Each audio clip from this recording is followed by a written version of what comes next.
আর কয়েকটা দিন পর একটা গুরুত্বপূর্ণ রজনী আমাদের সামনে আসছে। অনেকে এটা নিয়ে দ্রমজাল সৃষ্টি করে, বিশেষ করে বাংলাদেশ, ভারত আর পাকিস্তানে। এই ফতোয়াগুলো অনেকে পরিকল্পিতভাবে বানিয়েছে যে শবে বরাত নামে কিছু নেই। না, এটা মিথ্যা কথা। কে বলেছে শবে বরাত নেই? শবে বরাত নিসফে শাবান নামে 15টা সহিহ হাদিস পাওয়া গেছে। এটাও বড় বড় সাহাবী যারা, বিশেষ করে বিশ্বনবীর স্ত্রী হযরতে আয়েশা সিদ্দিকা বর্ণনা দিয়েছেন। হযরতে আয়েশা সিদ্দিকা বলেন, গভীর রজনীতে আমার ঘুম ভেঙে গেল, পাশে হাত দিয়ে দেখি নবীজি নেই। মনে করলাম হয়তো নামাজে দাঁড়িয়েছেন। অনেকক্ষণ অপেক্ষা করে দেখি না, উনি নামাজে নেই। আশপাশে খোঁজ করে দেখি পাশেই জান্নাতুল বাকি নবী মুহাম্মদুর রাসূলুল্লাহ কবরের পাশে দাঁড়িয়ে অঝোর নয়নে কাঁদতেছে। ডাক দিয়ে বললাম, ইয়া রাসূলুল্লাহ, আপনি কাঁদেন কেন এই গভীর রজনীতে? নবীজি বলেন, আয়েশা, তুমি কি জানো আজকের কোন রাত? এটা শাবান মাসের নিসফে শাবান, 14 দিবাগত রাত। মহান আল্লাহ এ প্রথম আসমানে এসে ডাক দিচ্ছে। 5 প্রকার মানুষ বাদ দিয়ে তাম দুনিয়ার মানুষদেরকে আল্লাহ মাফ করে দেবেন। আর মাত্র 9 দিন পরে ওই রাতটা আমাদের সামনে। আমরা দেখি ওই 5 প্রকার মানুষ যারা মাফ পাবে না। এত বড় দুর্ভাগা কারা তারা? নবীজি ওই দিন আয়েশাকে বলেছিলেন, হে আয়েশা, প্রথম নাম্বারে তারা মাফ পাবে না যারা শিরিক করে আর শিরিকের সাপোর্ট করে। এ কথাটা পড়ার পরে আমার বাংলাদেশ সম্পর্কে একটা দৃশ্য মনে পড়ছে। এদেশে এখন অনেকে শিরিক করছে, করাচ্ছে এবং শিরিকের সাপোর্ট করছে।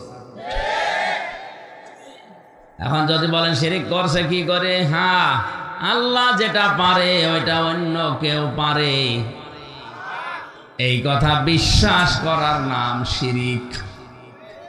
আজ সিলেবাস থেকে শুরু করে অনেক জায়গায় এই সূক্ষ্ম ষড়যন্ত্র করে এগুলো আমাদের এই ছোট ছোট কমলমতি শিশুদের, বাচ্চা বাচ্চা ছেলে মেয়েদের মেধার ভেতরে ঢোকানো হচ্ছে। আমি নাম নিতে পারলাম না, এই জন্য দুঃখিত।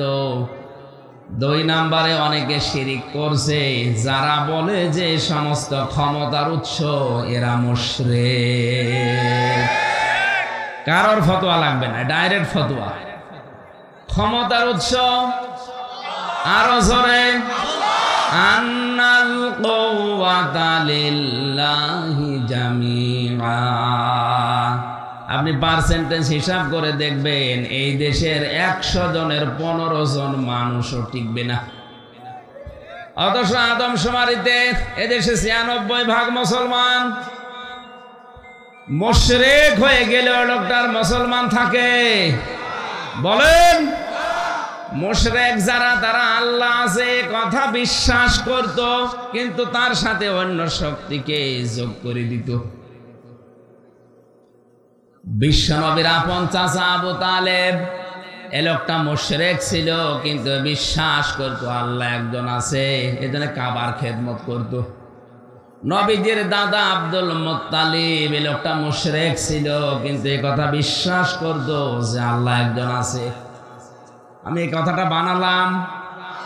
কোরআনে কারিমে কয়েক জায়গায় আল্লাহ প্রশ্ন দিয়েছেন, ওয়ালা ইন সাআলতাহুম মান খালাকাস সামাওয়াতি ওয়াল আরদা লা ইয়াকুলুনাল্লাহ।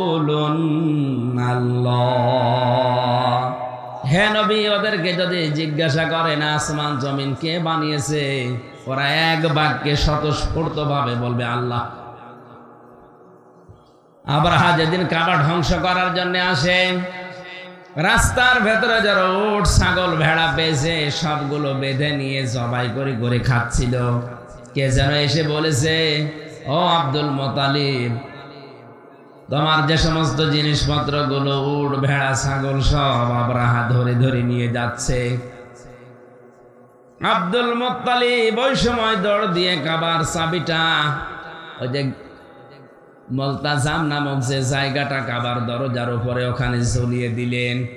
ডাক দিয়ে বলে, কাবার মালিক, এ ঘরের মালিক তুমি, এ চাবি তোমার হাতে দিয়ে গেলাম, কারণ যে বাহিনী নিয়ে এসেছে এর সামনে দাঁড়ানো আমার মতো মানুষের সম্ভব না, কিন্তু তোমাকে আমি তোমার হাতে দায়িত্ব দিয়ে চলে গেলাম। বলেন তো আব্দুল মুত্তালিব এ লোকটা মুসলমান না মুশরিক?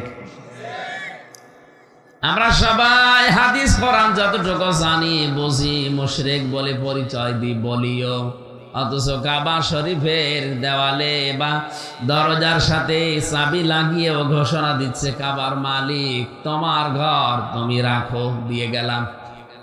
এতটুকু শেষ করেনি সিরাত ইবনে হিশাম, দৌড় দিয়ে আবরাহার কাছে গিয়ে বলে আমার উট ভেড়া এগুলো সব ফিরিয়ে দাও। সূরা ফিলের তাফসিরে আমি পেয়েছি আবরাহা ওই দিন অট্ট হাসি দিয়েছিল,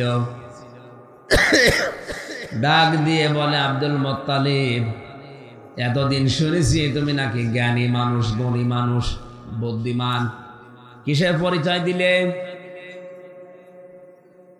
এ কাবা নিয়ে তোমরা ব্যবসা করে খাও, লক্ষ লক্ষ মানুষেরা বিভিন্ন জায়গা থেকে এখানে এসে 6 মাস 1 বছরের কামাই তোমরা এখান থেকে করে নাও, অথচ এই কাবা ভাঙার জন্য আমি আসলাম, আমাকে বাধা দেওয়া তো দূরের কথা, কাবার বিষয়ে একটা কথাও তুমি বললে না।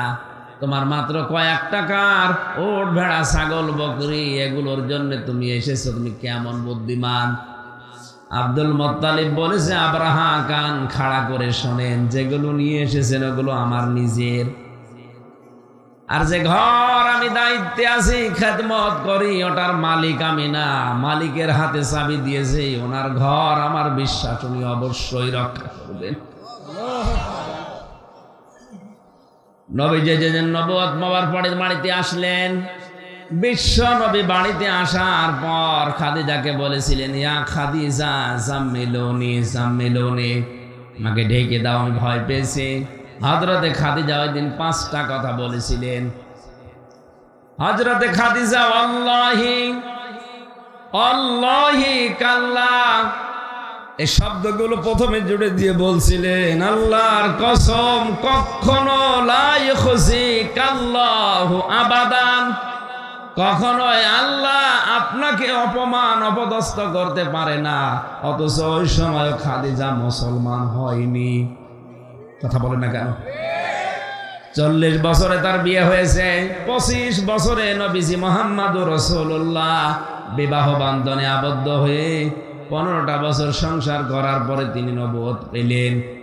প্রথম নাম্বারে এসে যখন এ কথা বলেছেন, তিনি সর্বপ্রথম যে বাক্য উচ্চারণ করলেন, প্রথম বাক্যে আল্লাহর নাম নিয়েছেন 3 বার। আপনি হিসাব করে দেখেন, আল্লাহি কাল্লা লা ইখজিকাল্লাহু আবাদান, 3 বার তিনি বললেন আল্লাহর কসম কখনো না, আল্লাহ কখনো আপনাকে অপমান অপদস্থ করতে পারে না। অথচ এখনো মুসলমান হয়নি। তাহলে আল্লাহ একজন আছে, এ কথা খাদিজা ওই সময় বিশ্বাস করত, কথা বলেন না কেন? আবু তালেবও বিশ্বাস করত, আব্দুল মুত্তালিবও বিশ্বাস করত, এমনকি আবু জেহেলও বিশ্বাস করত যে আল্লাহ একজন আছে। এটা তো আমি বানালাম। বদরের ময়দানে যেদিন যাচ্ছিল, কাবার গিলাফ ধরে আবু জেহেল হাও মাও করে কেঁদে বলেছিল কাবার মালিক তুমি একজন আছো, আমি জানি মুহাম্মদের বিরুদ্ধে অস্ত্র নিয়ে যাচ্ছে বদরের ময়দানে যুদ্ধ করার জন্য, সত্যের পক্ষে যে আছে তারে তুমি বিজয় দিও। ওর দোয়াও কবুল হয়ে গেছে, কারণ সত্যের পক্ষে তো ছিল না, ও ছিল মিথ্যার পক্ষে। সত্যের পক্ষে যিনি ছিলেন আল্লাহ তাকে ওর দোয়াও কবুল করে বিজয় দিয়েছেন, কথা বলেন ঠিক কিনা? আমার বোঝানোর বিষয় হচ্ছে আল্লাহ একজন আছে বিশ্বাস করলে মানুষ মুমিন হয়ে যায় না। অমিনান নাসি মান ইয়াকুলু আমান্না বিল্লাহি ওয়া বিল ইয়াউমিল আখির ওয়া মা হুম বিমুমিনিন। আল্লাহ পাক বলেন, হে নবী, দুনিয়ায় এমন অনেক মানুষ আছে তারা বলবে আল্লাহ তোমাকে বিশ্বাস করি, কিয়ামতেও বিশ্বাস করি, কিন্তু না, লোকটা ইমানদার না। এ কথা তাদের মুখের কথা, এটা তার মুখের কথা, কিন্তু মনের কথা না। যতদিন পর্যন্ত মানুষ হিসাবে আপনি মুখের কথার সাথে মনের কথার মিল করাতে না পারবেন, ততক্ষণ আপনি মুমিন না, মুনাফিক। সাহাবায়ে কেরাম আল্লাহর দরবারে কবুল হয়েছিলেন যে 7টা কারণ আমি জানি, তার অন্যতম এই ওনারা মুখে যেটা বলতেন ওইটাই ওনাদের মনের কথা। আর আমরা আল্লাহর দরবারে কবুল হতে পারি না, কারণ আমাদের মুখের কথার সাথে মনের কথার কোনো মিল নেই। মুখে যা বলছে মনে করবেন 100 ভাগ মনে ওইটা নেই। এক কথা বলছে না কেন? সেদিন চট্টগ্রাম থেকে আসার সময় এক নেতা পাশে বসেছিল, আফসোস করে বলছিল যে হুজুর, জীবনে আর কত মিথ্যা কথা বলবো, আমি আর পারছি না। সকাল 10টা থেকে শুরু করে রাত 10টা পর্যন্ত শুধু মিথ্যার উপরে আছে, ধোঁকা দিয়ে আর কত বোকা বানাবো মানুষকে, আমি আর পারছি না, আমার বিবেক শেষ। তারপরেও বলা লাগছে, কারণ না বলে উপায় নেই।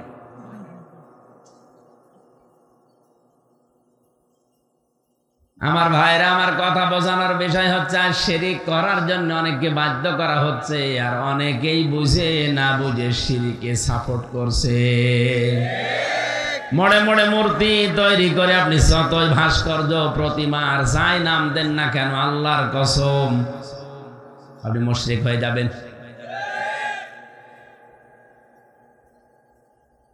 নরেন্দ্র মোদীর নাম আমরা শুনেছি, তাকে আসতে দেওয়া হয়েছিল না, এই জন্য হাজার হাজার আলেম এদেশে জেলে ছিল। যে কয়টা কারণে আলেমরা বাধা দিয়েছিল আমি পেয়েছি তার 5টা। অন্যতম, গুজরাটে মুসলমান হত্যাকারী, ভারতের এই যে জাতীয়তা কেড়ে নিয়ে এনআরসির নামে হাজার হাজার মুসলমানদেরকে তাদের অধিকার থেকে বঞ্চিত করে দেশ থেকে তাড়িয়ে দেওয়ার যে সিদ্ধান্ত। 3 নাম্বার, আল্লাহর ঘর বাবরি মসজিদ ভেঙে ফেলা। কাশ্মীরের মুসলমানদের প্রায় 50 লাখের মতো মানুষ, 50,000-এর মতো মানুষ হত্যা করার পেছনে প্রত্যক্ষ। 5 নম্বরে যেটা পেয়েছি সর্বশেষ, আল্লাহর কোরআনের 26টা আয়াত বাদ দেওয়ার জন্য কোর্টে মামলা হয়েছে ভারতে। বাংলার আলেমরা এই কারণে বলেছিল না, এত বড় বড় বিশাল 5টা জিনিসের সাথে বিশেষ করে আল্লাহর কোরআনের 26টা আয়াত যারা বাদ দিতে চায় তারা এখানে আসতে পারবে না। এতটুকু ধোয়া দিয়ে হাজারো আলেম এখনো পর্যন্ত জেলে আটক আছে। এরা তো এদের ইমান বাঁচানোর তাকিদে শিরিক আমি করব না, শিরিক যে করবে তাকে আমি সাপোর্টও করব না। এটা শব্দটা এত কঠিন শব্দ, নবীজি বলেছেন তোমাকে কেউ যদি শিরিক করাতে বাধ্য করে তুমি জীবন দিয়ে দাও, যদি কেটে কেটে টুকরা টুকরা করে আগুনে ফেলে দেয়, পানিতে ফেলে দেয়, পুড়িয়ে ফেলে, ছাই হয়ে যাও, তারপরও শিরিক করবা না। এত বড় বড় গুরুত্বপূর্ণ রজনী, এই সবে বরাত বলেন, সবে মেরাজ বলেন, সবে কদর বলেন, যত বড় বড় গুরুত্বপূর্ণ রাত হোক, শিরিককারী যারা এদের মাপ নেই, এক্ষুনি তওবা করা লাগবে, জীবনে আমরা আর শিরিকে নেই। 2 নম্বরে আল্লাহ মাফ করবে না অবাধ্য সন্তান যারা পিতামাতার। আর সিলেবাসের ভেতরে যেগুলো দেওয়া হচ্ছে মা বাবার বাধ্য হওয়ার জন্য, সেরকম কোনো পড়া 1 থেকে মাস্টার্স পর্যন্ত আমরা পাচ্ছি না। এই জন্য আজ হাজারো সন্তান লেখাপড়া করছে ঠিক, মাস্টার্স পাস করার পরে মার বাবাকে রেখে আসছে বৃদ্ধাশ্রমে। রাঙ্গামাটির এক কলেজের অধ্যাপক মাহফিল শেষ করে লঙ্গতে থেকে আসার সময় উনি দেখি আমার বলছে, হুজুর দেখবেন বৃদ্ধাশ্রম কেমন, চলেন দেখি। যে দেখি কাঁদতেছে কলেজের অধ্যাপক। ওর মা বলছে, বাবা আমি যখন মারা যাব তুই আমার মাথার উপরে ফ্যানটা পাল্টিয়ে দিবি। মা বলছে, মা, ছেলে বলে, মা তুমি তো মারাই যাবা, তখন আবার ফ্যান পাল্টিয়ে করবো কি? মা চোখের পানি ফেলে দিয়ে বলে, সন্তান আজ 3 মাস আমি এখানে আছি, এ ফ্যানটা চলে না। কর্তৃপক্ষকে বলেছিলাম, ওরা আমার কথা গুরুত্ব দেয় না, তুই টাকা পয়সা তো পাঠাস না, এই জন্য ওরা আমার সেবা যত্ন করে না। আমি 3 মাস এখানে থেকে যেটা বুঝতে পারলাম, তুই আমার সাথে যা করলি কিছুদিন পরে তোর ছেলে এইটাই করবে। তোর তোমার ফ্যান ছাড়া ঘুম আসে না, তোর কষ্ট হবে, এই জন্য আগে থেকে তোরে সতর্ক করলাম।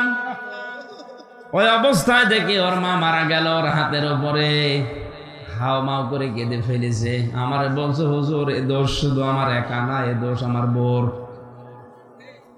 ওই বেটি বারবার আমাকে ফসলা যে বুড়ি যদি বাড়ি থাকে তোর ভাত আমি খাবো না। শেষ পর্যন্ত আমার দুইটা সন্তান আছে, তাদের মুখের দিকে তাকে আমি কিছু বলতেও পারি না, তালাকও দিতে পারি না যে ছেলে মেয়ে দুটো কি হবে। বহু কষ্ট করেছিলাম, কিন্তু 3 মাস আগে আর পারি নাই, বাধ্য হয়ে রেখে গেছি এখানে।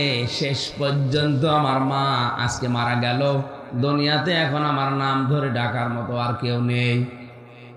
ও টাঙ্গাইলের মা বোনেরা এসেছেন কিনা আমি জানি না, শুধু নামাজ পড়া রোজা করার কালো বোরকা পরেই মনে করছেন আমি জান্নাত পেয়ে বসে আছি। না, স্বামী যেটা পছন্দ করে ওটা যদি জায়েজ হয় অবশ্যই আপনাকে জীবন থাকতে মেনে নেওয়া লাগবে। এখানে আমি সহ যত স্বামী বসে আছে, প্রত্যেকটা স্বামী, আমি সবার পক্ষ থেকে বলছি, প্রতিটা স্বামী পছন্দ করে, চাই যে আমার বিয়ের পরে যেন আমার মা বাবা আমার সাথে থাকে। কারা কারা স্বামীরা চান হাত তোলেন তো। এই বিয়ে না করে হাত তোলার দরকার নেই, বিয়ের ব্যাপারে যান, ঠিক আছে। সম্মানিত মা বোনেরা তাকান, আপনার স্বামী হাত তুলেছে কিনা। অথচ আপনার কারণে এই স্বামী কিছুদিন পরে তার মা বাবাকে আলাদা করে দিতে বাধ্য হয়। আপনি জান্নাত যেতে পারবেন না শুধু নামাজ পড়ে রোজা রেখে কালো বোরকা পরে না, মা বাবার সাথে, শ্বশুর শাশুড়ির সাথে নিজের মা বাবার মতো আচরণ করা লাগবে। আমি জামাই একজন, আল্লাহর কসম কোরআনে কারিমকে সাক্ষী নিয়ে বলছি, আমি আমার শ্বশুর শাশুড়িকে যে নজরে দেখি, আমরা যারা জামাই আছি শ্বশুর শাশুড়িকে যেই নজরে যেই মহাব্বতে আমরা দেখি, বউগুলো যদি আজ বাংলাদেশে ওই নজরে দেখতো, কোনো পরিবারে কেউ সন্তান আলাদা হতো না। আপনি মনটা উদার করেন না কেন? নবীজি জানিয়েছেন, কোন স্ত্রী যদি চায় যে তার স্বামী আরো বেশি দিন বেঁচে থাক, স্বামীর সন্তান, স্বামীর সম্পদ, স্বামীর মান ইজ্জত বেড়ে যাক, সেজন্য 2টা কাজ করতে বলে স্বামীকে। 1 নম্বরে যেন সব সময় বলে স্বামী, নিকট আত্মীয় যারা আছে, রক্তের সম্পর্ক, এদের খোঁজ খবর বেশি করে রাখো। আর মা বাবা যতদিন আছে অন্তত খেয়ে হোক না হোক তাদের সম্মান করে চলো, এটা হাদিস। অথচ আজ অনেক স্ত্রী এই 2টাই চাই না। নিজের আত্মীয় স্বজন আসলে স্বামীকে দিয়ে মরণের বাজার করায়, আর স্বামীর বাড়ি থেকে কেউ আসলে ওর আগেই মন খারাপ হয়ে যায়। এই কথা বলেন না কেন? আমার তো মনে হচ্ছে শুধু ওই কলেজের অধ্যাপক না, এখানে হাজারো সন্তান এরকম বসে আছে, যারা মুরব্বী আছে, এরা ওদের সন্তান আর বেটার বোর কাছে ওই রকমই। সবে বরাতে আপনি মাপ পাবেন না, মা বাবার অবাধ্য হওয়া যাবে না। হ্যাঁ, দুনিয়া একদিকে চলে যাক, হযরত ইব্রাহিম নবীর কথা মতো কিন্তু তার সন্তান ইসমাইল বউ বাদ দিয়েছিল। এরকম সিচুয়েশন যদি হয়ে যায়, তাহলে মা বাবার মন রক্ষা করতে জায়েজ পন্থায় বউ বাদ দেওয়া জায়েজ আছে। কোরআনে আমি ব্যাখ্যামূলক শব্দ যত পেয়েছি, সবচাইতে বেশি পেয়েছি মার বাবার পক্ষে।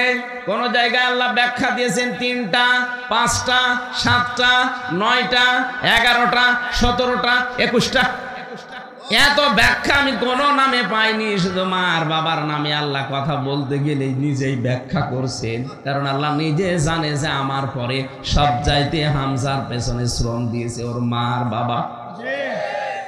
আল্লাহর শব্দের ধরন দেখেন, ওয়াখফিদ লাহুমা জানাহাযুল্লি মিনার রাহমা। এখানে যারা আলেম আছেন তাদেরকে বলছি, আল্লাহ পাক বলেন ওয়াখফিদ, খফজুন শব্দের শাব্দিক অর্থ হচ্ছে ডাউন, ফল করা। ডাউন, শুধু ডাউন করবেন না, ফল করে দেন। জানাহন মানে ডানা, জিল্লুন মানে নম্রতা বা ছায়া, 2টা অর্থ আছে। মিনার রহমা দয়া, আল্লাহ পাক বোঝাতে চেয়েছেন তোদের ডানার যে রহমতের ছায়া আছে এটা মা বাবার জন্য বিছিয়ে দেওয়ার পরে ফল করে দিবি। আমার প্রশ্ন হচ্ছে, দুনিয়ায় মানুষের ডানা হয়? কথা বলেন এখন। ডানা হয় কার? পাখির কাছ থেকে আল্লাহ আওলাদ করে নিয়ে আসলেন। বালাগাত মান থেকে একটা চ্যাপ্টার আছে, পাখির কাছ থেকে আল্লাহ ডানা হাওলাদ করে আমির হামজাকে আল্লাহ লাগিয়ে দিলেন। কেন? আমার কি ডানা নেই? আমার তো হাত আছে, হাত দিয়ে আল্লাহ উদাহরণ দিলেন না কেন? কারণ হাতের ভেতরে পর নেই, পালক নেই। পাখির ডানার ভেতরে পর আছে, পালক আছে, যেটা মোলায়েম, নরম, সফট, কোমল। কথা বলে না কেন? পাখি শুধু ডানা এভাবেই করে না, ডাউন করার পরে ফল করে দিতে পারে। তখন ওই বাচ্চারা ওর নিচে গিয়ে চিচি করে আওয়াজ দিয়ে একটা অনির্বচন সুখ অনুভব করে। আল্লাহ যেন বোঝাতে চেয়েছে, হামজা তোর মা বাবা জীবিত অবস্থায় তোর সাথে যতদিন আছে ওরা যেন মনে করে আমার হামজা থাকতে আমাদের আর চিন্তা নেই। ও বাংলার মুসলমানেরা, আমরা যারা সন্তান আছি আমাদের মা বাবারা কি এরকম মনে করতে পারছে? আজ পারছে না। যে সমস্ত কারণে, তার অন্যতম কারণ আমার বউ। কথা বলেন না কেন? আজ 100টা পরিবারের প্রায় 90টা পরিবারে বৌমারা নামাজও পড়ে, রোজাও রাখে, হজও করে, যাকাতও দেয়, দান সাদগাও করে, বোরকাও পরে, কিন্তু মা বাবার সাথে আচরণটা খারাপ করার পরে ওদের নিজের আমল সব নষ্ট করে ফেলছে। পৃথিবীর প্রত্যেকটা জিনিস ভেঙে যায়, আমলও মানুষের ভেঙে যায়। এই যে অজু করলে 7টা কারণে অজু ভেঙে যায়, নামাজ পড়লে 19টা কারণে নামাজ ভেঙে যায়। কথা বলে না কেন? আপনি যে আমল আখলাক গুলো আছে, আমল করেন, কাজ করে জান্নাত পাবেন, আমল করছেন, আমলও কিন্তু 2টা কারণে ভেঙে যায়। নবীজি বলেছেন, কোন মানুষ যদি এই চিন্তা করে যে আমার আমলগুলো কবুল হচ্ছে কিনা আমি দেখতে চাই, সে যেন লক্ষ্য করে তার আচরণ মানুষের সাথে কেমন। তার আচরণটা যদি ভালো হয়, মুআমালাত মুআশারাত যদি ভালো হয়, সে যেন বিশ্বাস করে নেয় যে আমার পেছনের এই ইবাদত কবুল হয়ে গেছে। জোরে বলেন সুবহানাল্লাহ। নবীজি বলেছেন কোন সময়? ফামাঙ্গে যুহসিহা আনিন নারি ওয়া উদখিলাল জান্নাতা ফাস। সূরা আলে ইমরান 185 নম্বর আয়াতের মাঝের অংশে আছে, আল্লাহ পাক বলেন ওই লোকটার জীবন সফল যাকে আস্তে আস্তে করে জাহান্নামের কাজগুলো থেকে বাঁচিয়ে জান্নাতের কাজের দিকে আমরা এগিয়ে দেই। বাবা যারা আছে, আমি সহ প্রত্যেকে জানো অন্তত এই যে রাত আসছে, এই রাতে মাফ পাওয়ার মতো আচরণ করি। 3 নাম্বার, আল্লাহ মাফ করবে না তাদেরকে যারা বুড়ো জিনাখোর। কারা? বাংলাদেশে এটা এখন বাড়ছে। হ্যাঁ, কথা বলা লাগবে। আজ কত হোস্টেল থেকে, কত রুম থেকে, কত অফিস থেকে, এমনকি কত এমপি হোস্টেল থেকেও মহিলাদের কান্নার আওয়াজ পাওয়া যাচ্ছে। মেয়েটাকে এমনি কান্নাকাটি করে। আমি নিচে আর নামলাম না। 4 নাম্বারে যারা সুদ খাবে, 5 নাম্বারে যারা ঘুষ খায়। আমার তো এই 3 বছরের জেলের অভিজ্ঞতা, যেটা কোর্টে গেলে কোর্টের ইট পর্যন্ত ঘুষ চায় 10 টাকা, অথচ ইটের দামই 10 টাকা। ওই আমার কাছে উল্টা টাকা চাই।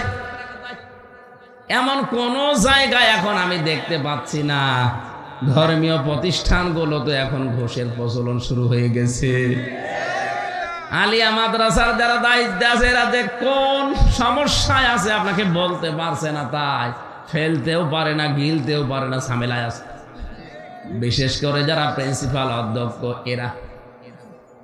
এরা মনে হয় একেবারে পুলসিরাতের উপরে দাঁড়িয়ে আছে। ইমান নিয়ে টিকে থাকে কত কঠিন হয়ে দাঁড়িয়েছে। এখন মসজিদে ইমামতি করার জন্য এখন ঘুষ দেওয়া লাগছে। কুষ্টিয়াতে একটা মসজিদ আছে, আমি নাম নিলাম না। জেলে যাওয়ার আগে ঘটনা শুনেছিলাম। ওনার ভাগিনা হচ্ছে একজন আলেম, যে বলছে, মামা আপনি তো বড় দায়িত্বে আছেন, এত বড় মসজিদ, সরকারি বহু টাকা বেতন দেবে, আপনি আমারে লাগিয়ে দেন। মামা বলছে ভাগে না কিছু করা লাগবে না, তুই আমার মিষ্টি খাওয়ার টাকা দিস। ও মনে করছে মিষ্টি খেতে আর কয় টাকা লাগে, 5,000 টাকা দিয়েছে। বলছে 5,000 না 10 লাখ। বলছে মামা মিষ্টি খেতে যদি 10 লাখ, দই খেতে কয় লাখ লাগবে? যে লোকটা 10 লক্ষ টাকা দিয়ে ঘুষ দিয়ে মসজিদে ইমাম হবে, ওর পেছনে নামাজ পড়া তো 100 ভাগ জায়েজ। সবে বরাতে আপনি মাপ পাবেন না। আল্লাহ তাআলা বলেছেন স্পষ্ট কিতাবের আয়াত, ইন্না আনজালনাহু ফি লাইলাতিন মুবারাকাতিন ইন্না কুন্না মুনজিরিন। পবিত্র রজনীতে এই কিতাবকে আমি আল্লাহ নাযিল করেছি, অবশ্যই আমি আল্লাহ সতর্ককারী। ফিহা ইফরাকু কুল্লু আমরিন হাকিম আমরাম মিন ইনদিনা, আমার পক্ষ থেকে এই দিনে গুরুত্বপূর্ণ কিছু ফয়সালা সিদ্ধান্ত নেওয়া হয়। তার ভেতরে অন্যতম 1 বছরে কে দুনিয়ায় আসবে, 1 বছরে কে দুনিয়া থেকে বিদায় নেবে, কার রিজিক তার খাবার কতটুকু দুনিয়ায় সে খাবে, কতটুকু রেখে যাবে, এটা সিদ্ধান্ত হয়ে যায় এই গুরুত্বপূর্ণ সবে কদরে বরাতে না। আল্লাহ মানুষদেরকে সিদ্ধান্ত নেওয়ার জন্য আমার আল্লাহ নিজে সিদ্ধান্ত নেন তার ইচ্ছা মাফিক। তাহলে এখান থেকে আমরা যদি বিশ্বাস করে থাকি আমার হায়াত আর কতদিন আছে, ফাইনাল হয়ে গেছে, আমার রিজিক আর কতটুকু আসবে, ফাইনাল হয়ে গেছে, তাই আমার উল্টা পথে চলার দরকার কি? কথা বলে না কেন? এটা যদি আমরা সবে বরাত, সবে কদর, সবে মেরাজ এগুলো বিশ্বাস করেই থাকি, আর লোক দেখানোর জন্য যদি কিছু ইবাদত বন্দেগী করে থাকি, অন্তত এই বিশ্বাসটা দৃঢ় করা লাগবে 1 বছর আমার হায়াত আছে না গেছে, এটা কিন্তু লিখিত হয়ে গেছে। আমি যেহেতু এসেছি খালি হাতে, খালি গায়ে, খালি পায়ে, যাব খালি গায়ে, খালি পায়ে। কথা বলেন ঠিক কিনা? এই জন্য আমি কোনো অন্যায়ের কাছে আর মাথা নত করতে রাজি না। কার জন্য অন্যায় করব, 2 দিন পর ওই আমার শত্রু হয়ে দাঁড়াবে। ইন্না কুন্না মুরসিলিন, অবশ্যই আমি আল্লাহ রসুলদেরকে প্রেরণ করেছি। যে রসুলরা এখন নেই, নায়েব আছে, এই যে সমস্ত গুলো নবীজির নায়েব উত্তরাধিকারী, এদের দায়িত্ব হচ্ছে এখন রাসূলুল্লাহ যা করতেন ওইটা করা। এক একটা শব্দে আমার এই যে ফিহা ইফরাকু কুল্লু আমরিন হাকিম, আল্লাহ গুরুত্বপূর্ণ সিদ্ধান্তগুলো তার আদেশে নিয়ে থাকেন। আমর মানে হুকুম, আদেশ। এত বড় বড় কঠিন শব্দ এর ভেতরে আল্লাহ দিয়েছেন, লক্ষ লক্ষ তাফসিরে কথা লুকিয়ে আছে। যত বের করবেন টান দিয়ে গবেষণা করে তত বের হবে। আমার এখন সময় কম, তো 1 ঘন্টা সময় দিয়েছিল, 1 ঘন্টা হয়ে গেছে। এই অনুষ্ঠানটা যদিও একটা ঈদগাহ ময়দানে হচ্ছে, চাটিয়াল ময়দান দেখতে মনে হলেও ওই ময়দানের দাম এখন এত বেশি। তিরমিজি শরীফের হাদিস, বিশ্বনবী বলেন, আমি মসজিদে নববীতে প্রবেশ করে দেখি ডান দিকে কিছু মানুষ আল্লাহর কোরআন নিয়ে আলোচনা করছে, বাম দিকে তাকিয়ে দেখলাম কিছু মানুষ আল্লাহর জিকিরে লিপ্ত আছে। নবীজি বলেন 2 দল ভালো কাজে আছে, তবে সবচাইতে উত্তম কাজে আছে যারা আল্লাহর কোরআন নিয়ে ব্যস্ত আছে। আমার মালিক আমাকে এই মুহূর্তে ওহী পাঠিয়েছে, আমি যেন কোরআনে কারিমের এই অনুষ্ঠানে শ্রোতা হিসাবে বসে পড়ি। আপনি টের পাচ্ছেন এই কথার ওজন কত? বিশ্বনবী যদি এখন এই করটিয়ার পাশ দিয়ে হেঁটে যেতেন কোরআনের এই অনুষ্ঠানে, কোরআনের ইজ্জতে তিনিও আমাদের মতো শ্রোতা হয়ে বসে পড়তেন। কারণ এই কোরআন প্রচার করার জন্যে আল্লাহ তাকে দুনিয়ায় পাঠিয়েছেন। এই জন্য অনুষ্ঠানের মর্যাদা এখন অনেক বেশি। মাজলিস ফিকহিন খায়রুম মিন ইবাদাতি 60 সানা। দিন শিক্ষা করার জন্য যদি 1 ঘন্টা কেউ ব্যয় করেন, 60 বছর নফল ইবাদতের চাইতে বেশি সওয়াব পাওয়া যাবে। এটা একটা ক্লাস হচ্ছে কোরআনের। কিসের? পৃথিবীতে এর চাইতে উত্তম ক্লাস আর হয় না। আমাদের মালিক মহান রব্বুল ইজ্জাত ওয়াল জালাল আমাদের আদি পিতা হযরত আদম আলাইহিস সালামকে বানিয়ে একটা ক্লাস নিয়েছিলেন। ওয়া আল্লামা আদামাল আসমাআ কুল্লাহা সুম্মা আরাদাহুম আলাল মালাইকা ইলা আখিরি আয়াত। সূরা বাকারার ভেতরে বর্ণনাটা আল্লাহ এমনিতে দেয়নি, শিক্ষা আছে। জন্মের পর থেকে আমরা অনেকে আয়াতটা পড়ি, কিন্তু এর বাস্তবতা কি? যদি আমরা এভাবে জনগণকে বোঝাতে পারতাম, আমার মনে আর একটা ধারণা এসেছে, দেখেন তো মেলে কিনা। টাঙ্গাইলবাসী এখানে সরাসরি মাস্টার, শিক্ষক, উস্তাদকে আল্লাহ নিজে। ওয়াল্লামা আদামাল আসমাআ কুল্লাহা, আল্লাহ নিজে এখানে সব কিছু শিখিয়েছেন আদমকে। ক্লাসের ছাত্র যিনি সাধারণ মানুষ না নবী? কে? তাম দুনিয়ায় যত মানুষ আসবে তাদের আদি পিতা, আমাদেরও আদি পিতা হযরত আদম আলাইহিস সালাম, তিনি ক্লাসের ছাত্র। এই ক্লাসটা অনেক গুরুত্বপূর্ণ ক্লাস, কথা বলে না কেন? ক্লাস নিচ্ছেন স্বয়ং আল্লাহ নিজে, ছাত্র হচ্ছে নবী, যার পৃষ্ঠদেশ থেকে তামাম দুনিয়ার যত মানুষ কিয়ামত পর্যন্ত আসবে সবাই আছি। আল্লাহ পাক বলেন, ফেরেশতাদের সামনে আমি বিভিন্ন জিনিসের নাম উপস্থাপন করেছিলাম, একটাও বলতে পারে নাই। হযরতে আদম আলাইহিস সালামকে আমি আল্লাহ এই সমস্ত জিনিসের সব বিষয়গুলো তাকে শিখিয়েছি।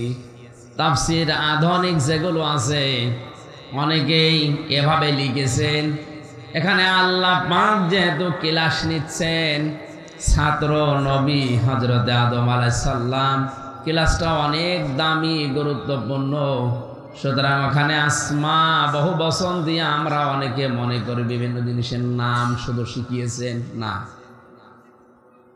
কেউ যদি মনে করে এটা আলু, এটা পটল, এটা ঝিঙা, এটা ওল, এই জিনিসগুলোর নাম শিখিয়ে দিয়েছে আল্লাহ, শুধু এটা না, কিয়ামত পর্যন্ত যত ন্যায় এবং অন্যায় সব কিছু এই আসমা এর ভেতরে আছে। যত ন্যায়ের কথা, যত অন্যায় বিষয় সব আমার আল্লাহ আদমকে একদিন এক ক্লাসে শিখিয়ে দিয়েছিলেন। আমরা যেহেতু আদমের সন্তান, এজন্য লেখাপড়া অনেকেই না করেও ভালো মন্দ বোঝার মতো যোগ্যতা আমাদের অনেকেরই আছে, শুধু পাগল ভাবে। তাহলে এই যে জ্ঞানটা আপনি কোথায় শিখলেন? আপনার আমার বাবা হযরতে আদমকে আল্লাহ শিখিয়েছিলেন, বাবার তরফ থেকে পর্যায়ক্রমে আমরাও সন্তান হিসাবে পেয়েছি। এখান থেকে বোঝা যায় হযরতে আদমের সন্তান যারা দুনিয়ায় কিয়ামত পর্যন্ত দাবি করবে, তাদেরও ন্যায় অন্যায় বেঁচে চলার যোগ্যতা অর্জন করা লাগবে। এই যে সামনে রমজান মাস, এ রমজানে আল্লাহ কোরআন নাযিল করে এই কথাটার সার্টিফিকেট দিয়েছেন এভাবেই, শাহরু রমাদানাল্লাযী উনজিলা ফীহিল কুরআন হুদাল লিন-নাসি ওয়া বায়্যিনাতিম মিনাল হুদা ওয়াল ফুরকান। এই সেই মাস রমজান, যাতে আমি আল্লাহ কোরআন নাজিল করেছি স্পষ্ট দলিল আর প্রমাণ দিয়ে। কেন নাজিল করলাম জানেন? হক আর বাতিল পার্থক্য করার জন্য আমি আল্লাহ কোরআন দিলাম। বাংলার মুসলমানেরা ভালো করে মিলান, কোরআন পাওয়ার পর হক বাতিল পার্থক্য করে এখন থেকে বাকি জীবন যে চালাতে পারবে না, ওর কপালে হেদায়েত বলে আর কিছু নেই।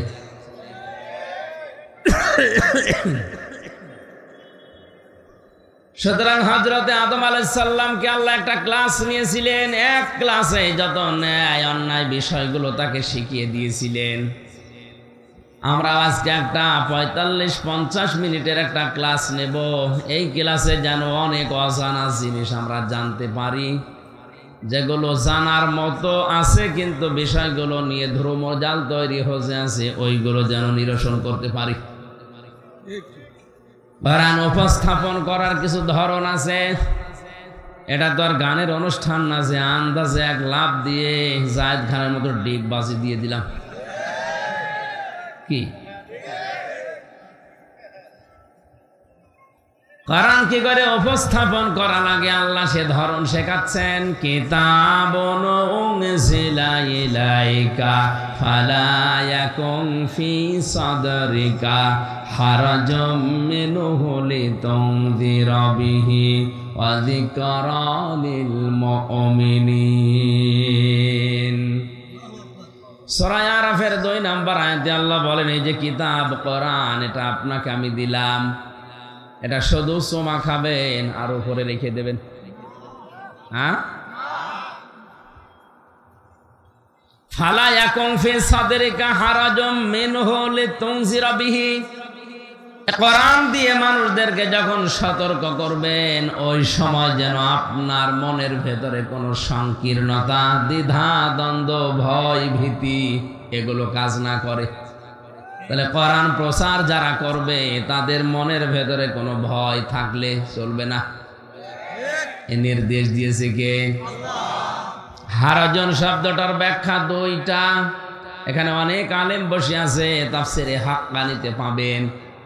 1 নম্বরে হারাজন মানে হে নবী কোরআন যখন প্রচার করবেন, তাফসির করবেন, দেখবেন অনেক মানুষ আছে আপনার কথা না বোঝার কারণে মন খারাপ করতে পারে। এরকম মানুষ দেশে নেই? আছে। কোরআনে কারীম তাফসীর আকারে করলে যেটা বোঝাতে চান আল্লাহ, ওইটা উনি না বুঝে রাজনীতি মনে করে মন খারাপ করে বসে আছে। আর এইটা বাংলাদেশে এখন বেশি। 2 নম্বর, কোরআন আপনি যখন প্রচার করতে যাবেন, ওই এলাকায় হয়তো আবাহমান কাল থেকে এমন এমন নিয়ম নীতি অনেকেই ইবাদত মনে করে পালন করে, যেটা আসলে ইবাদত না। কোরআন প্রচার করলে ওইটা টিকবে না, কারণ তাফসীর মানে খুলে ফেলা। তাফসীর মানে কি? আবরণ দিয়ে ঢাকা আছে, আবরণ তুলে ফেলা। ঢাকনা দিয়ে যে চাটা ঢাকা আছে, ঢাকনা তুলে ফেললে বোঝা যাবে ভেতরে কি আছে। তাফসীর করতে গেলে অনেক বানানো নিয়ম নীতি যেগুলো ইবাদত হিসাবে মানুষ চালিয়ে দিচ্ছে ধান্দা করে, ওইগুলো টিকবে না। তখন আপনাকে যারা নিয়ে এসেছিল, আপনার হাদিয়া তোফা নজর নিয়াজ বন্ধ হয়ে যেতে পারে, এমনকি তাড়াও খাওয়া লাগতে পারে। ওইটা হয়তো এই দেশে না। আমার এই ছোট্ট দৃষ্টিতে প্রায় 34টার উপরে আমি দেখতে পাচ্ছি এই দেশে। তার ভেতরে অন্যতম হচ্ছে জিকিরটা। কারণ এই জায়গায় অনেকে দুর্বল হয়ে যায়, মনে করে জিকির আল্লাহর নাম। হ্যাঁ, আল্লাহর নাম জিকির মাস্ট বি, করাই লাগবে। যদি অন্তরে প্রশান্তি পেতে চায়, আল্লাহ ছাড়া কারো জিকিরে এটা সম্ভব না। এমনকি মনের শান্তির জন্য আপনি ইয়া রাসূলুল্লাহ ইয়া রাসূলুল্লাহ জিকির করতে পারবেন না। জিকির করা লাগবে শুধুমাত্র কার নামে? রাসূলুল্লাহর নামে পড়বেন দরুদ। কি পড়বেন? আমি আগেই বলেছি, কথা না বোঝার কারণে হয়তো অনেকে মন খারাপ করতে পারে, যেন আগে বোঝেন।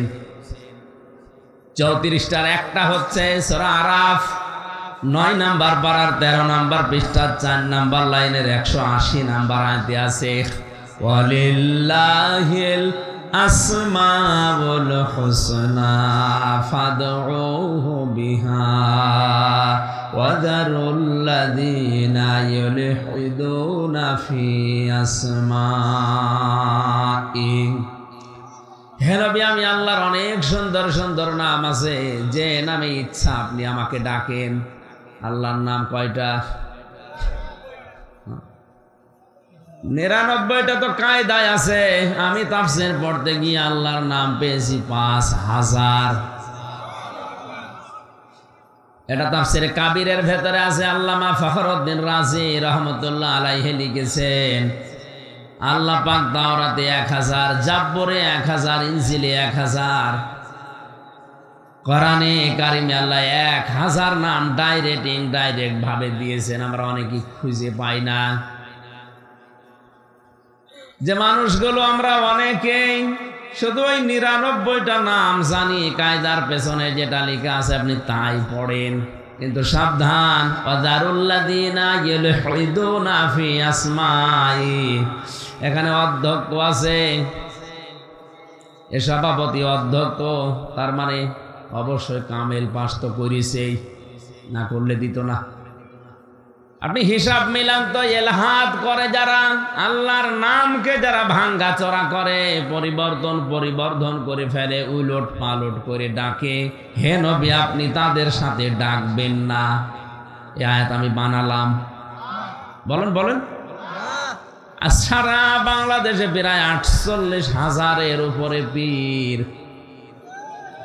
না, পীর খারাপ জিনিস কেন? পীর শিক্ষক, ওস্তাদ, মুআল্লিম। আপনি যেটা জানেন না, ফাসালু আহলা যিকরি ইন কুনতুম লা তা'লামুন। যেটা জানো না, যারা জানে তাদের কাছে জেনে নাও। কিন্তু এটাকে, যে জিনিস যত ভালো তার ভেজাল বের হয় তত বেশি।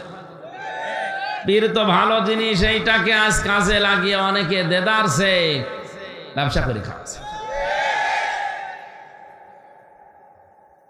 আমার বোঝানোর বিষয় এখানে, হাতে গোনা আমি কয়েকটা পেয়েছি যে দরবারগুলো থেকে শিরিক, কুফরি, বেদাত এগুলো আসে না, আর বাকি অধিকাংশ জায়গাগুলো থেকে আল্লাহর জিকিরের নামে উলট পালট শব্দ শোনা যায়।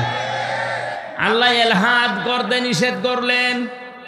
ওরা কিছুক্ষণ আল্লাহ আল্লাহ বলার পরে হো হো, এরপরে ইয়ালি বাবা, শালি বাবা, দয়াল বাবা, খাজা বাবা বলে জিকির করছে। তাহলে এইটাকে ইবাদত? আরো জোরে। এগুলো যারা করছে ওরা তো আমার জন্য দোয়া করবে, ওদের ব্যবসায় ভাটা পড়বে না। এক জেনাই দাঁতে একবার শৈলকো পায় নিয়ে গেল, তখন আমি মাস্টার্সে, আমার বলছে হুজুর শিরিকের বিরুদ্ধে কথা বলেন, যে দেখি পীর সাহেবকে অনেক মহিলা সেজদা করছে। শুরু করলাম ওর নাম দিয়ে। কিছুক্ষণ পরে পীর সাহেব ওখান থেকে চিল্লিয়ে বলছে, ওরে নামা, আমার দরবার গেল। তোর দরবার তো যাবে। এই জন্য কোরআনে কারিম উপস্থাপন করার যে ধরন আমরা পেলাম, এটা সামনে রাখবো ইনশাআল্লাহ। নবীজি জানিয়েছেন, মানিত্তাবাআল হুদা বিগাইরিল কোরআন আদাল্লাহুল্লাহ। এই শব্দের দিকে তাকান, তিরমিজি শরীফের হাদিস। কোরআন বাদ দিয়ে পৃথিবীর কোন জায়গায় যদি কেউ ভালো হওয়ার নিয়তেও যায়, তার নিয়ত যতই ভালো থাক, কিন্তু কোরআন সেখানে নেই, এই জন্য আল্লাহ নিজে দায়িত্ব নিয়ে তাকে গোমরা বানিয়ে দেবে। এখানে যারা আলেম বসে আছে, আপনি জিজ্ঞাসা করেন, আদাল্লাহ ইউদিল্লু বাবে ইফআল থেকে এসেছে। নবী যদি দল্লা শব্দ দিতেন, দল্লা ইয়াদিল্লু, বাংলা অর্থ দাঁড়াতো আপনি নিজেই নিজেকে গোমরা বানিয়ে ফেলেছেন। বাবে ইফআল থেকে আসার কারণে বাংলা অর্থ দাঁড়িয়েছে, আপনার হয়তো নিয়ত ভালো ছিল, আপনি ভালো হওয়ার নিয়তে গিয়েছিলেন, কিন্তু কোরআন সেখানে ছিল না, এজন্য আল্লাহ নিজে দায়িত্ব নিয়ে আপনাকে আরো খারাপ বানিয়ে দেবে। টাঙ্গাইলবাসী হেদায়েত দেওয়ার একচ্ছত্র মালিকানা হামজার। বলেন বলেন। নবীজির? কার? আরো জোরে কার? শব্দটা আল্লাহ, আমি আল্লাহ নিজে তাকে খারাপ বানাবো। সুতরাং আজকের এই হাদিস থেকে সিদ্ধান্ত নেওয়া লাগবে, যে সমস্ত দরবারে কোরআন নেই, কোরআনের কর্মসূচি চলে না, ওই দরবারের প্রতিষ্ঠাতা যদি আমার বাবাও হয়, ওই দরবারে আমি নেই। পারবেন? দ্বিতীয় আর একটা কথা বলছি, যেই রাজনৈতিক দলের কর্মসূচিতে কোরআন নেই, কোরআনের নিয়ম কানুন চলে না, ওই দল যদি আমার বাবাও গঠন করে, ওই দলে আমি আজকে থেকে আর নেই। হাদিস।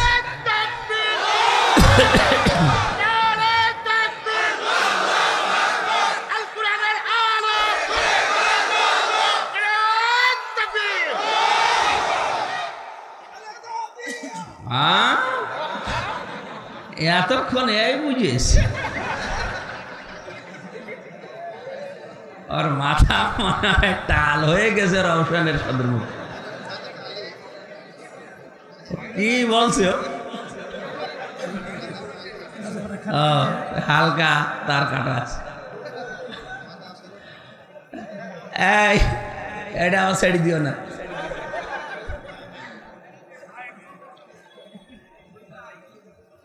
এত আবেগ বেড়ে গেছে, হাত তুলতে বললে ঠ্যাং তুলে ফেলে। ওর স্লোগান দিচ্ছে খালেদা জিয়া, মানে একেবারে একনিষ্ঠ কর্মী। ভাই ভাই একটু বসেন। টাঙ্গাইল বাসে কি বললাম হাদিসটা দিয়ে, এই হাদিসটাকে আমি এখন বানালাম। এই কথা বলেন না কেন? ১৫০০ বছর আগের কথা। কোরআন যেখানে নেই ওখানে যদি কেউ ভালো হওয়ার নিয়েতেও যায়, আল্লাহ নিজে দায়িত্ব নিয়ে তাকে গোমরা বানিয়ে দেয়। এর বাস্তব উদাহরণ কুষ্টিয়ার লালনের মাজার। আজ হাজারো মানুষ এলাকা থেকেও যায় ভালো হওয়ার নিয়তে, ফল দাঁড়ায় কি? ওখানে কোরআন নেই, কোরআনের কর্মসূচি নেই, আছে শুধু গাঁজা। আমার তো মনে হয় সারা দেশ খুব গড়ি কড়ি আর কয় মন গাঁজা পাবেন, তার চাইতে বেশি পাওয়া যাবে দরবারে। পুলিশে পাহারা দিয়ে গাঁজা খাওয়ায়, বলেন সুবহানাল্লাহ। তাহলে এখানে তো মানুষ ভালো হওয়ার নিয়ে তো যাচ্ছে, যাওয়ার পরে ফল কি? আগে বিড়ি খেত না, এখন বিড়ি খাচ্ছে। আগে দাড়ি কাটতো না, এখন দাড়ি কেটে ফেলিস। আগে গাঁজা কি চিনতো না, এখন আসর বজিয়ে গাঁজা খাচ্ছে। কথা বলেন ঠিক কিনা? যারা সিদ্ধান্ত নিয়ে ফেলেছেন যে কোরআন যেখানে নেই ওই দল যদি আমার বাবাও প্রতিষ্ঠাতা হয়, আমি ওখানে আর নেই, এ ওয়াজ তো যদি সঠিকভাবে মেনে নিতে পারেন বাংলাদেশে ইসলাম চলে আসার কথা। হাত যারা তুললেন, হ্যাঁ বলে জবাব দিলেন, এ কথা ঠিক থাকবে তো? নাকি এখান থেকে বের হয়ে গেলে আগে যা ছিল তাই? সুলাইমান নবী একবার জিনদেরকে বললেন তোমরা একটা মসজিদ তৈরি করো। ওরা মসজিদ বানানোর পরে আবার ভেঙে ফেলেছে। হযরতে সুলাইমান আলাইহিস সালাম এসে দেখে মসজিদ ভাঙা। ডাক দিয়ে বলে, আল্লাহ ফেরেশতা কই? জিনেরা মসজিদ বানিয়ে বলেছিলাম কোথায়?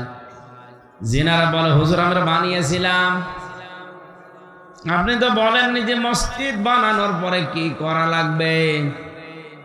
চিন্তা করলাম কাজ কাম যখন নেই আবার ভেঙে ফেলি।